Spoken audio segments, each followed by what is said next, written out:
nuestro colaborador habitual, me gustaría preguntarte por un tema que es básico, la sanidad. ¿Cómo ves la sanidad? Fastidiada. No me refiero a individualmente o en general. Bueno, vamos a ver. Y además ahora, como he sido usuario intensivo de ella, yo creo que tiene partes excelentes y partes horribles. Así te lo digo. Yo creo que hay un problema. Pero la pregunta para centrar, ¿no será que la excelencia está en los profesionales y la parte negativa está en los políticos? Ahí te iba a ir. Todo, hay un mix. Pero ahí te iba. A mí el problema que yo le veo a la sanidad pública, a la pública, es gestión. Es un horror de gestión. Es decir, es que tiran con dinero que no es suyo. No, y no solamente eso. Al frente de un hospital o al frente de todo el sistema tienen que estar profesionales de la gestión. Así de simple. Y yo a lo mejor sería capaz de cuidar ovejas porque lo hice de niño, aunque tangencialmente. ¿Entiendes? Pero no veo a un pastor gestionando un hospital, incluso a un médico, porque puede haber, oye, cuidado, hay médicos gestores, ¿eh? Yo conozco algunos, es decir, yo cuando hice... Sí, pero no necesariamente. No, yo ya sabes que hice una escuela de negocios de esas, un máster de esos y tal, y el subdirector del programa era un médico. Es decir, es un señor que no ejercía la medicina, y era director de una clínica, ahí muy conocida, etcétera, y de ahí pasaba a otros sitios, pero... Creo que Jordi Pujol era médico. Exactamente. Y el Gran Wyoming. Y el Gran Wyoming. ¿El Gran Wyoming es médico? Creo que es Carlos Herrera es médico. El Gran Wyoming no lo sé. Puede ser, ¿vale? Creo, ¿eh? No, pero que te quiero decir que este señor que yo conocí, pues en un momento determinado dejó la clínica y se fue a dirigir, no me acuerdo qué empresa, de qué tipo, pero era un gestor, era médico, había hecho sus estudios aparte de gestión y tal, en concreto de la escuela de negocios y tal, y luego acabó dirigiéndola aquí en Madrid, y bla, bla, bla. Entonces, yo lo que veo es que hay un déficit de gestión enorme. Veo que los profesionales, a mí todo aquello que esté gestionado de una manera pública no es que esté en contra de ello, pero creo que hay el mero hecho de tú ser funcionario te incorpora, que es un virus, en muchas personas. Las hay, nos lo han demostrado con esto de la pandemia, de una profesionalidad increíble, que luego nadie le ha agradecido. Sí, salíamos ahí a aplaudir a las ventanas, pero nadie le subió el sueldo. ¿Me entiendes? Nadie le subió el sueldo. Entre otras cosas, no hay presupuesto. Entre otras cosas, hay 17 sistemas sanitarios, ¿entiendes? Cada uno con sus peculiaridades, en función de cómo lo ve cada uno de las comunidades autónomas y en función de la pasta que tienen. El español no es lo mismo. No es igual ante la ley en las distintas comunidades autónomas. Ahí lo tienes. Ahí te pueden atender o no atender. No, tú tienes el tema vasco. Por ejemplo, el tema vasco es una austeridad. El plus de dinero que se lleva toda esa gente con respecto a cualquier otra comunidad autónoma. En esta que está ahora tan de moda, también por malas cuestiones, para que llegue el tren hay que empujarlo todos los días, ¿entiendes? Y en otros, pues proyectan un AVE que te para cada 20 kilómetros en todos los pueblos del recorrido. ¿Entiendes? Que son los vascos. En ese caso, el AVE lo pagamos los demás también, ya directamente, ¿no? Pero te quiero decir que en el tema sanitario aún se nota mucho más. Pero luego no tiene mucho sentido que una enfermera o un médico cobre diferente en cada una de las comunidades autónomas. Ojo, que la gente desconoce que en la maldita hora en la que el señor Aznar transfirió la sanidad a las comunidades autónomas, nos costaba 1/3 de lo que pasó a costar a los 2-3 años. Cuidado, ¿eh? Es decir, que en aquel momento eran 33.000 millones de euros, en el año 2000, que me parece que se hizo esta transferencia. Estamos ya en 100 y pico, 110, 115.000 millones de gasto sanitario. Pongámosle la inflación de estos 23 años. Es que la gente cuando habla de transferir competencias, por ejemplo, la sanidad, la pregunta es ¿por qué España no puede tener centralizada la sanidad? Hablamos desde el punto de vista de gestión, aquí no hablamos de política. Me dice, no, es que es mejor la descentralización. Y yo siempre digo, ¿y Francia? ¿Qué pasa con Francia? ¿No es una democracia? Pero vamos a ver, ¿cómo puedes explicar que un medicamento lo puedas tener en Madrid y no lo puedas tener en Asturias, o viceversa. O no te atiendan. O no te atiendan. ¿Vale? Que tengamos cada uno nuestra Tú tasa. vas al Mediterráneo, en verano te pones enfermo y te dicen, y resides en la Comunidad de Madrid, te dicen, tráigame usted la autorización de la inspección de Madrid. Tienes que volverte a Madrid que te haga la inspección. O sea, es un poco... Yo creo que las recetas, por ejemplo, es que como yo ahora no había consumido un medicamento, pero ahora como consecuencia de esto tengo ahí bastantes cajitas, y yo desconocía, incluso el otro día me llamé la atención al farmacéutico porque no me cobraba una serie de cajas, me las daba gratuitas. Yo sabía, usted me cuenta. Y dice, no, me he equivocado. Es que resulta que los pensionistas a partir de un importe no pagas, ¿entiendes? O sea, cuando subes de no sé cuál es, pero ya no pagas. Y sí, me dijo otra cosa que me pareció interesante. Me dijo, y las puede usted coger en cualquier comunidad autónoma, a veces esté de vacaciones. Bueno, vale, es un alivio. No lo sabía, no se me había ocurrido, pero es un alivio. ¿Entiendes? Al menos eso parece ser que sí está bien, ¿no? Pero creo que es de cajón que haya una gestión única, con unos derechos únicos, con una financiación única, que no puede ser que unas puedan dar este medicamento. Imagínate una cosa tan trascendente como la hepatitis C, que afortunadamente se está erradicando. Imagínate que sale algo para el SIDA. Imagino que ahora, que aunque fuera muy caro como pasó con la hepatitis C, el remedio, el curar, pues te cura del SIDA. Pues con todos los medicamentos que debe consumir alguien que está ahora afectado por esa terrible enfermedad, ¿entiendes? Seguramente en pocos años amortizas el coste de curar al tipo. Hombre, hay que la tenga. Cosas extrañas, por ejemplo, se me ocurre, si tú vas a comprar sin receta el paracetamol genérico, no te lo venden, tienes que llevar receta. Pero, por el contrario, puedes comprar paracetamol sin receta, pero te vale pues 2 euros, no sé cuánto vale, cuando el otro vale 0, algo. Yo así a título no. Digo, pero oiga, pero si es el mismo paracetamol, si me va a hacer daño, me hace daño uno y otro. Yo estoy pagando algo, no es por nada, por decirlo públicamente, pero no pasa nada por decirlo, porque le pasará a mucha gente. Un medicamento para el colesterol, me pago 90 y tantos euros, son 28 pastillas, o sea, no me llega para el mes. Entonces, pues no está en la seguridad social. Y creo que en algunas comunidades autónomas está. Lo que tienes que hacer es no comer ni chorizo, ni grasa, ni nada de nada. Pero es que sabes que el colesterol no viene exactamente comer garbanzos. No viene de la alimentación. Bueno, también viene. Por lo que a mí me han ido diciendo, no llega al 20%. La regla 80-20. Exacto. Hablemos del agua, que tú conoces bien como hombre de Castilla-León. Bueno, y sobre todo si ya desde muy jovencito has escuchado las 7 plagas de Egipto, la Biblia, ese tipo de cosas, ¿no? Me parece que es un tema cíclico.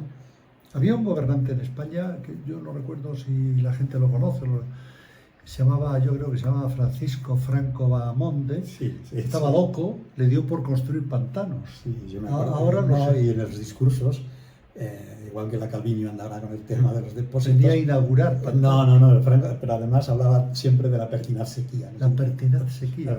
Se adelantó al tiempo. Sí, yo creo que no se adelantó al tiempo, sino que siempre ha sido así. Mira, hay un libro muy interesante. ¿Y por qué ahora lo están destruyendo los embalses? Hay un libro muy interesante que yo leí hace mucho tiempo. Creo que es Divieto Joven y Seco, creo. Tengo yo esa, a lo mejor no, pero me suena a mí, que se llaman Los condicionantes climáticos de la península ibérica. Y yo eso lo leí pues, cuando estudiaba, ¿vale? Me estudiaba muy joven, ya no lo soy tanto, quiere decir que el libro tendrá 50 años por lo menos. Bueno, entonces, y ahí te explica muy bien en dónde estás, en qué es esta península. Punto y final. Es decir, nosotros necesitamos, no es que no nos llueva. La próxima etapa del desierto del Sáhara. Bueno, yo no lo sé. Se está metiendo... Bueno, no lo sé. La realidad es que los que ahora se han convertido en la huerta de Europa son los murcianos y los almerienses, y que cada vez más las provincias limítrofes a Almería, Málaga y Granada, ¿comprendes? Y bueno, ya no te cuento Huelva con sus fresas, etcétera, etcétera, zonas donde teóricamente no tienen abundancia de agua. ¿Por qué? Bueno, pues escuché no hace mucho, es otra de las cosas que me gustan, entre otras cosas porque yo procedo de familia de agricultores, ¿no? Y cada vez que alguien habla de temas del campo me suelo quedar, si escucho la radio y tal, y en fin, los sábados creo que son, y los domingos en las mañanas hacen programas de agricultura en las distintas emisoras. Y entonces escuchas cosas de gente especializada ahí, cosas muy interesantes sobre sobre todas estas cosas. En concreto, hablaba alguien, creo que era de Murcia, donde decía que ¿sabes quién los visita más para copiar sus métodos de utilización del agua? Los israelíes. Sí. A los que todos idolatramos y a los que todos ponemos como ejemplo de la buena utilización del agua, de 7 veces. Bueno, los murcianos lo superan. Los murcianos lo superan. Bien, ¿qué ocurre ahora? Están empeñados nuestros políticos, llevados de la mano por los europeos, y por falta de entrar en esa discusión. Si tú estás en Europa, si tú tienes gente ahí, hay determinadas cosas por las que no puedes pasar. Afortunadamente, no sé quién, creo que es el Grupo Popular Europeo, ha parado esta historia de ¿cómo lo llamaban? De la ESA del campo, ¿entiendes? Una directiva que se empezaba a discutir, o una ESA que la han parado hace 4 días, ¿vale? Pero tú fíjate en la maldad del tema. Y es que yo eso también lo he escuchado a gente allí de mi pueblo, que hay gente que trata de poner placas y molinetas y cosas de esas. La regeneración del campo, que creo que se llamaba así, que te obliga a una serie de cosas, de tal, no incluye las placas solares y los molinos. Ojo, tienen una vida útil. A partir de ahí hay que eliminarlas. Pues en esa regeneración de las tierras no incluyen eso.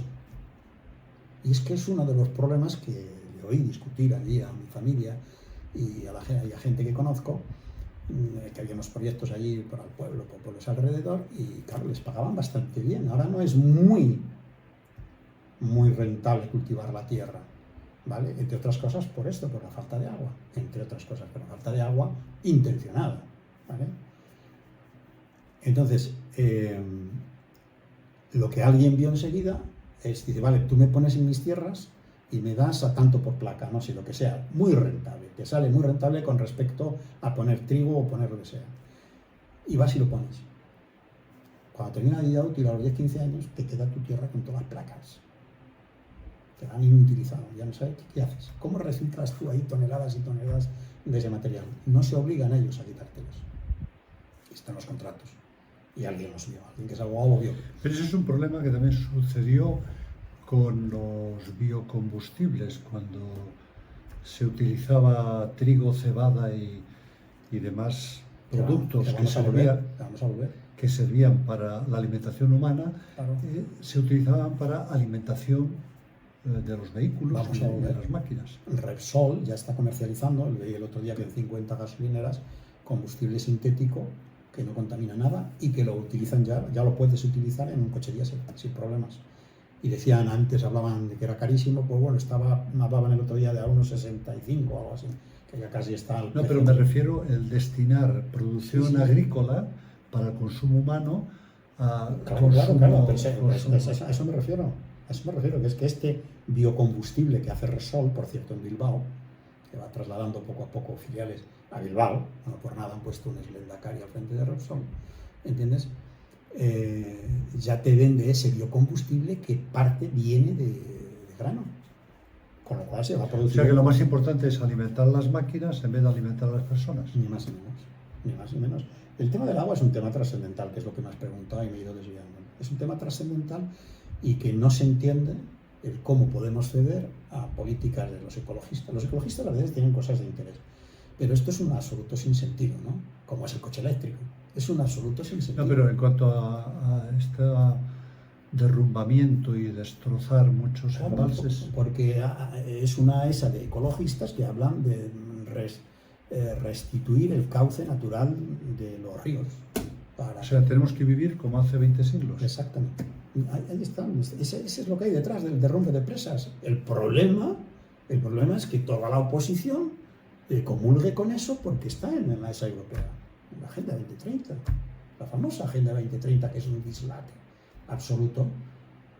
Es una ESA de chiflados. Pero claro, si tú tienes uno de los prohombres del Partido Popular, teórica oposición, y te dice que la Agenda 2030 es la Biblia para el Partido Popular, pues te quedas alucinando. Hombre, es que no es lo mismo Alemania con el Rin que España, que si quitamos el Ebro, el Tajo y el Duero, todos los demás ríos... Claro. Escuchaba el otro día un podcast sobre las famosas misiones en Paraguay de los jesuitas, ¿entiendes? Sí. Vale, que es un tema muy interesante. Y explicaba la persona que hacía este podcast de las dimensiones de los ríos, ¿vale? Hablaba, creo que era el río Paraguay, que desemboca en el Paraná o algo así, eso no me acuerdo. Entonces dije, donde la desembocadura son más de 5 kilómetros de agua. Yo tuve un compañero que era brasileiro, y cuando recuerdo un día hablando sobre estas cosas del agua, me dijo, claro, una de las cosas que me sorprende cuando vosotros habláis de grandes ríos como el Duero o el Ebro, dice, en Brasil serían riachuelos de estos de... No vivirían ni los cocodrilos, ¿no? Claro. Finalizando el tema de la sociedad, ¿cómo ves tú esta política y por qué, a qué crees que se debe esta política de enfrentamiento en la sociedad? Siempre estamos, en vez de poner en común lo que todos tenemos en común, parece que estamos poniendo el foco en lo que nos divide, en lo que nos separa, en lo que nos distingue. Son estrategias políticas suicidas, nada más. Estrategias políticas, es pura estrategia política. Es decir, me refiero a sí. La guerra civil, está ahí la guerra civil, cuando es ya del siglo pasado. Los chicos jóvenes, Franco es como a nosotros, nos hablaban de Napoleón, ¿no? Nos quedaba muy lejos, y siguen hablando de la guerra civil, de la memoria histórica, cuando eso los verdaderos historiadores dicen que la memoria nunca es colectiva, sino que es individual. La memoria democrática, ¿qué es eso de la memoria democrática? Tenemos que empezar en la antigua Grecia, cuando se creó el demos y el poder del pueblo. O sea, estamos enfrentándonos. Desgraciadamente, la historia nos dice que siempre ha sido así, para mal. Es decir, ¿de qué han venido el 99% de las guerras de este mundo?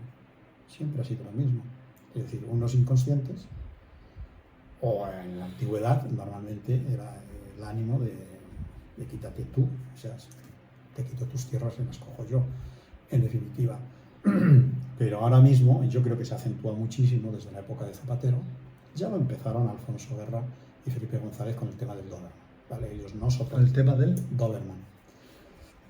No soportaban no ganarle a Suárez, ¿vale? Y ahí tenemos muchas de las razones, por ejemplo, el famoso 23F, etc. Entonces, ellos calcularon que no se podían hacer viejos sin llegar al poder y empezaron ya con esa estrategia. Pero claro, nada comparado con lo que montó Zapatero, que es en lo que tú estás. Entonces, a mí me parece que es una cuestión suicida. Es suicida. Yo nunca he tenido nada contra un empresario, al contrario, a mí me parece que es uno de los caballos de batalla de esta gente, con nombres y apellidos. Es decir, Pedro Sánchez ha dado un salto cualitativo citando nombres de empresarios con ánimo de enfrentar y de enconar el discurso. ¿Entiendes? A mí me ha parecido que yo he podido vivir decentemente gracias a que ha habido gente más lista, más trabajadora y que quizá en algún momento ha tenido más suerte que yo, pero que yo he vivido razonablemente bien a costa de esa gente que ha salido a montar empresas. Es decir, tú coges, no sé, a los entrecanales, que hoy sí tal, a los padres me estoy refiriendo. Yo conozco por cuestiones familiares a alguien, que por cierto termina de morir, muy mayor, un hijo de un obrero, ¿entiendes? De lo más bajo en el País Vasco, que acabó yendo a Deusto porque sacaba muy buenas notas y montando lo que fue un empresón que luego vendieron a una multinacional, y la multinacional no solamente lo mantuvo, sino que lo hizo para toda Europa. Dices, ojo, que es que el señor Bill Gates, que yo sepa, no era hijo de millonario, que yo sepa, ¿eh? No. Si no hubiera empezado en un garaje haciendo los dedos. Pero el otro de Apple tampoco. Hewlett Packard. De bolsa, ¿no? Que, en fin, yo me dije, Amancio Ortega. Es decir, que no todos, la gente no nació rica.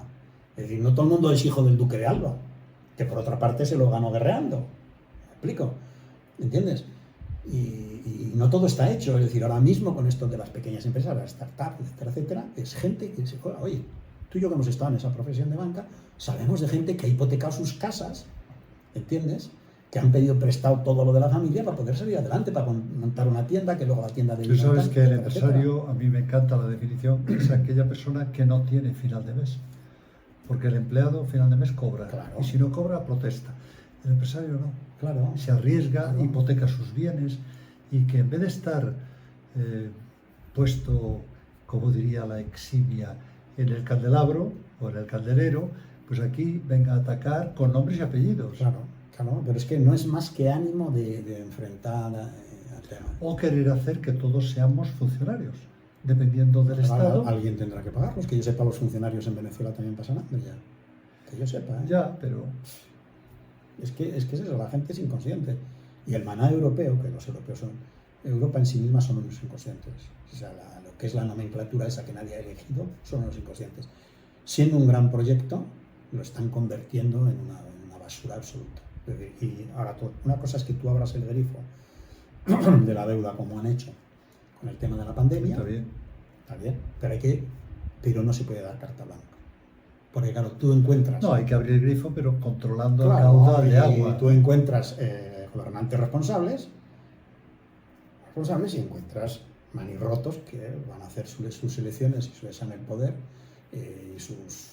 Bueno, en fin, ¿qué te voy a contar? El Johnson haciendo fiestas en Inglaterra en plan orgía, cuando todo el mundo estaba... Sí, bueno, ahí no gastaba mucho dinero porque eran cervezas, ¿no? De whisky. Ya, bueno, no, seguramente no era del mal, ¿no? Pero bueno, y los otros aquí, lo mismo, los del Bernie ese de tal, hacían lo mismo, ¿eh? Se iban de comilona 15 o 20 mientras los demás los tenían encerrados. Bueno, que esa misma gente, llámese el señor Johnson o llámese los socialistas de las Canarias o de donde fuera, para mí es el ejemplo de la misma cosa. ¿Comprendes? La ¿Tú no crees que, desvergüenza... para acabar, tú no crees que los españoles estamos ya vacunados?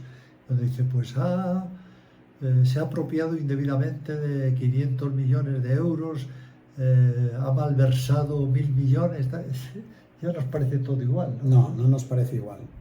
Todo eso está determinado por los medios, no todos, pero por los medios en general a los que hacíamos referencia antes. Estos medios que viven muy bien dopados, ¿entiendes? Y unos, una cosa te la suben y otras te las callan o te las bajan.